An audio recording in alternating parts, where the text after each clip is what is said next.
નમસ્કાર, હું છું રોશની અને NKTS ન્યૂઝમાં આપનું સ્વાગત છે. આજે છે બાલ સંસદની ચૂંટણી અને આ રહ્યા મતદારો. આવો તેની પાસેથી અભિપ્રાય જાણીએ. તમે કોને મત આપશો? આ તો સિક્રેટ છે, એ તમને કેમ રહેશે? અમે યોગ્ય ઉમેદવારને જ વિજેતા બનાવશું. આ રહ્યા આપણા ઉમેદવારો. શું તમને લાગે છે કે વિદ્યાર્થીઓ તમને મત આપશે? હા, જરૂર. મને મારા કામ પર વિશ્વાસ છે.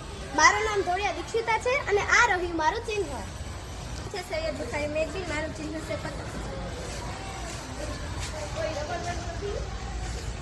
તમને શું લાગે છે, તમે જીએસ બનશો?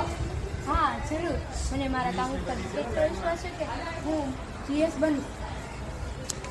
મને તો બાકી કંઈ ખબર નથી, કારણ કે આ કોમ્પિટિશન ખૂબ જ અઘરી છે. એટલે મને પણ કંઈ ખબર નથી ને, પણ મને કોણ મત આપે. હા, મને વિશ્વાસ છે મારા ક્લાસના વિદ્યાર્થીઓ મને જરૂર મત આપશે. મારું નામ છે પ્રકાશમાં રોશની.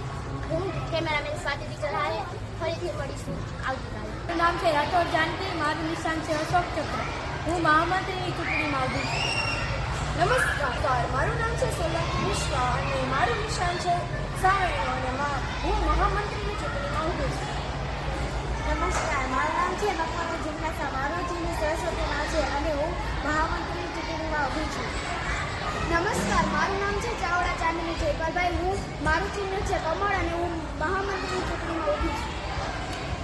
નમસ્તે, મારું નામ છે સિવેત મિલિચબી. મારું ચિહ્ન છે પતંગ. હું ઉપમંત્રીમાં ઊભી છું. નમસ્કાર, મારું નામ ધોળિયા દીક્ષિતા છે. મારું ચિહ્ન છે પૃથ્વી અને હું ઉપમંત્રીની ચૂંટણીમાં ઊભી છું. નમસ્કાર, મારું નામ ચાવડા રિયાજ છે. મારું ચિહ્ન છે મોરપંખ અને હું ઉપમંત્રીની ચૂંટણીમાં ઊભી છું. નમસ્તે, મારું નામ છે સિરોડિયા માનસી. મારું નિશાન છે વૃક્ષ